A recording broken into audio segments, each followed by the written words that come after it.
Es un joven que podríamos decir de alguna manera puede ayudarnos a pensar también desde ese lugar todas estas cuestiones que aparecen cuando hablamos de estos temas, ¿no?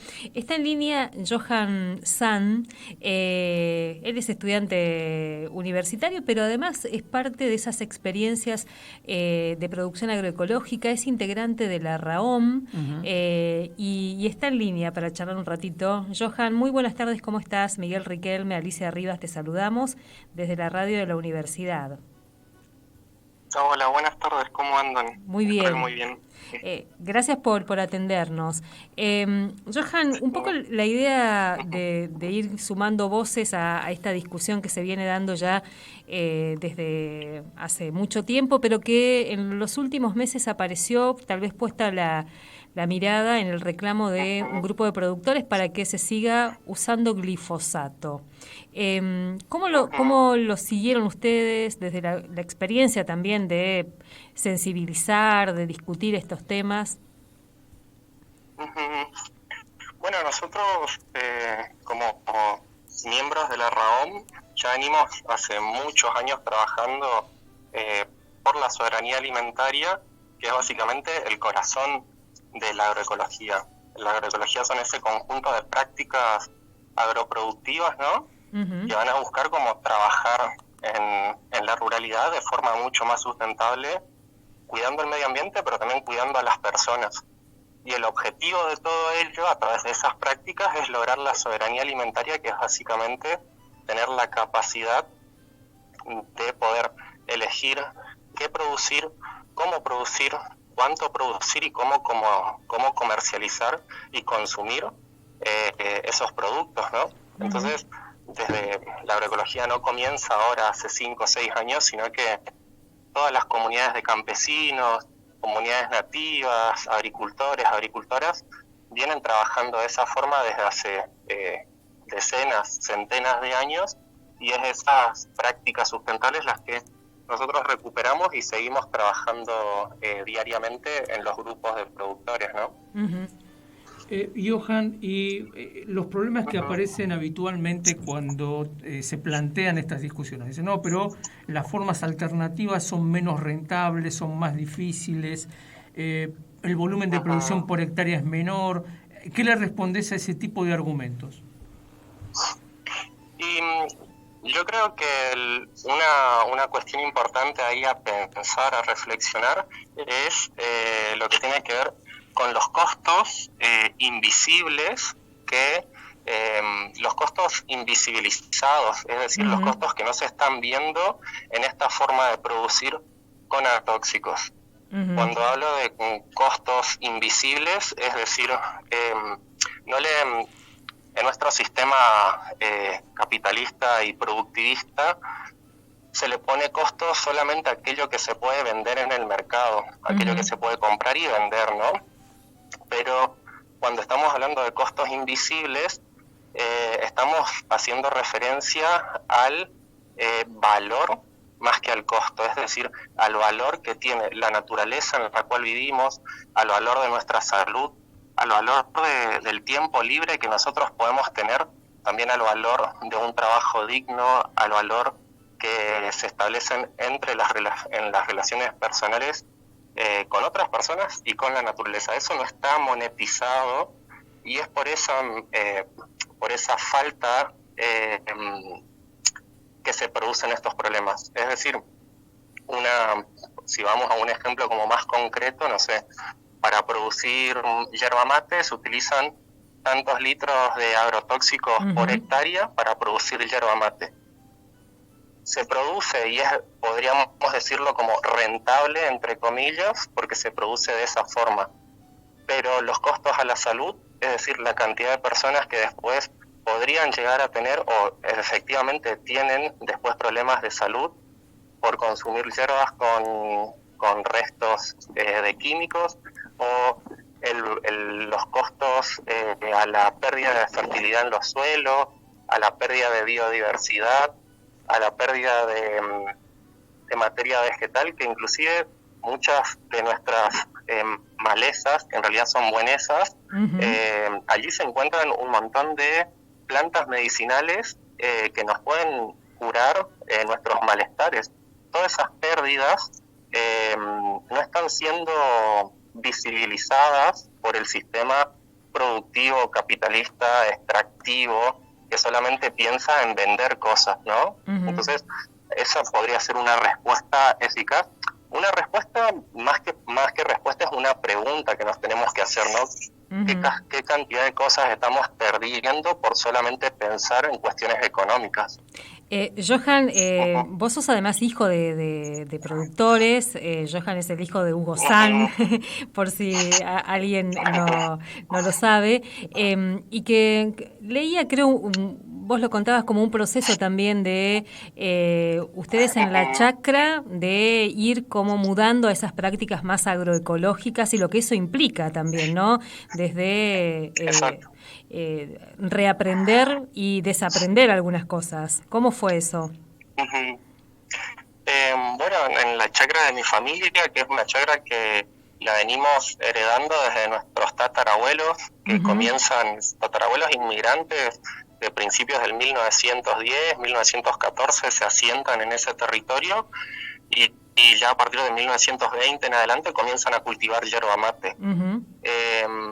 Luego en la década del 50 empiezan a cultivar té y bueno, esas son como las dos grandes producciones que mantienen la economía familiar. Uh-huh. Y a través de estas prácticas agroecológicas se evidencia que se puede producir yerba mate, se puede producir té de manera sustentable, porque al mismo tiempo de producir yerba y té también se están criando ovejas, se está haciendo apicultura, se tiene el monte nativo, se tienen plantas frutales y hortalizas. Entonces, lo que también hay que pensar quizás es no ver solamente a la chacra como un espacio en donde haya un monocultivo de solamente voy a producir yerba o solo voy a producir mandioca o solamente voy a producir cítrico, sino también entender a la chacra como un espacio multiproductivo en donde las diversas especies, tanto vegetales y animales, se retroalimentan en ciclos en donde cada uno va cumpliendo una función. Es decir, la yerba cosechamos y la elaboramos, pero también las ovejas que están allí pastoreando comen esas malezas, entre comillas, fertilizan el suelo porque utilizamos el estiércol y la orina, uh-huh. pero también podemos utilizar su carne. Entonces, de un mismo espacio podemos sacar 2, 3, 4, 5 producciones. Uh-huh. Es mucho más rico, es mucho más biodiverso que solamente producir una forma de producción. Por ejemplo, utilizando herbicidas, no se puede meter ovejas en un yerbal con herbicidas, porque primero que no va a haber comida para las ovejas, entonces uh-huh. ya pierdo la posibilidad de tener carnes, ¿no? Uh-huh. Eso se va aprendiendo y desaprendiendo, ¿sí? Totalmente. Uh-huh. Johan, ¿y cómo es el diálogo con vos ya desde la red, en este caso, con los y las productoras para ir aprendiendo y desaprendiendo, digamos, ¿no? ¿Es fácil? ¿Sorprende por ahí que aparezcan este colectivo de productores reclamando la continuidad del glifosato? ¿Cómo es ese diálogo? Y es un diálogo complejo porque las personas somos complejas, ¿no? Por un lado visualizo esta cuestión de mientras no sea rentable, o sea, seguimos pensando como sociedad que lo más importante es ganar dinero, cueste lo que cueste, ¿no? Uh-huh. Entendiendo que estamos en un proceso hiperinflacionario y que estamos en una crisis económica total y que necesitamos dinero porque todos estamos pasando bastante mal, tanto en la ciudad como en las chacras, entonces es necesario el dinero, pero la pregunta sería, ¿qué estamos perdiendo por solamente conseguir dinero, no? ¿Por qué no pensamos en otras prácticas en las cuales, por ejemplo, ir solamente a ganar dinero nos puede llevar a que nuestra salud física, mental y emocional esté deteriorada, ¿no? Uh-huh. Y eso ya lo estamos viendo después de la pandemia, ¿no? Entonces, ¿cómo activar otros procesos de trabajo en el cual las personas de manera individual o de manera colectiva podamos tener las necesidades básicas satisfechas, poder salir adelante, pero sin destruir todo nuestro medio ambiente en el cual nos encontramos o destruirnos a nosotros mismos en nuestros cuerpos y en nuestros territorios, ¿no? Uh-huh. Y por otro lado, como esa cuestión económica de solamente perseguir lo económico, y por otro lado, quizás una cuestión más sensible de cómo las personas quizás estamos perdiendo nuestra estrecha relación con la naturaleza que nos rodea, ¿no? Uh-huh. Pienso que también tiene que ver una cuestión fundamental en la agroecología y en estos procesos ecológicos, de que uno tiene que conocer la naturaleza, conocer los espacios naturales y sociales en los que se vincula para poder amarlos y también para poder protegerlos, ¿no? ¿Cómo vamos a defender el monte? ¿Cómo vamos a defender la cultura local si conocemos muy poco y siempre estamos viendo hacia afuera, hacia lo lejos? Primero quizás tenemos que pensarnos como actores políticos locales y en ese accionar local, bueno, poder activar comunitariamente. Me parece que allí también hay un desafío importante en nuestros tiempos. Johan, pensaba en los jóvenes, que decíamos en la presentación un poco de esta nota, cada tanto nos plantean que cada crisis es un poco también tensión a las chacras desde distintos lugares, por distintos lugares, y en algunos casos nos dicen, esto es como condenar a que los jóvenes se vayan, porque no hay cómo sostenerse. ¿Qué está pasando ahora con los pibes y las pibas de tu edad, por ejemplo, y las chacras? Sin duda hay un proceso de éxodo rural muy fuerte en toda la Argentina y en la sin duda. Los pibes se quieren ir de las chacras, quieren ir a las ciudades, quieren estudiar, y me parece genial que quieran ir a las ciudades, que quieran estudiar y que lleguen a sus sueños, ¿no? Eso es un derecho humano inalienable. La cuestión es ¿por qué se están yendo? Uh-huh. O sea, ¿se están yendo porque quieren o se están yendo porque el sistema en el que estamos viviendo no está pagando un precio justo, por ejemplo, a las producciones que ellos sí querían producir, ¿no? Entonces, si yo gano bien, si tengo internet y si tengo mis necesidades básicas, por ejemplo, en la chacra, y puedo seguir viviendo y con lo que produzco pago y gano lo que necesito, yo me quedo en la chacra. Uh-huh. Me quedo mucho más en la chacra que en la ciudad, ¿no? Uh-huh. Entonces también hay una cuestión que no es solamente la responsabilidad de mudarse a una ciudad o irse a las chacras, no es solamente particular, sino que hay un sistema en el cual está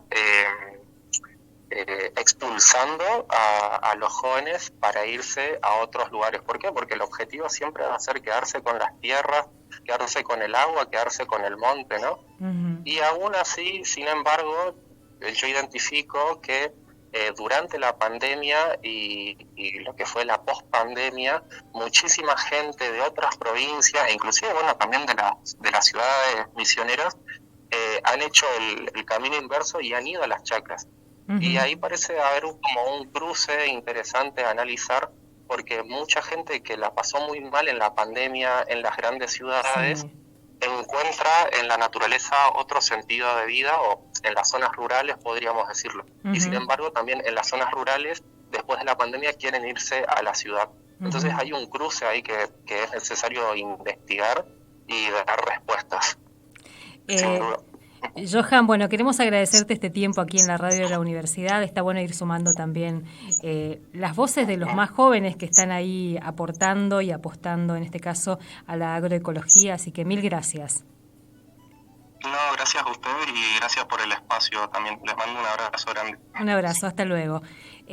Hablábamos con Johan San, que es productor agroecológico, podemos decir. Sí, claro. Le preguntaba, ¿cómo te presento, Johan? Entonces me pone tesista de antropología.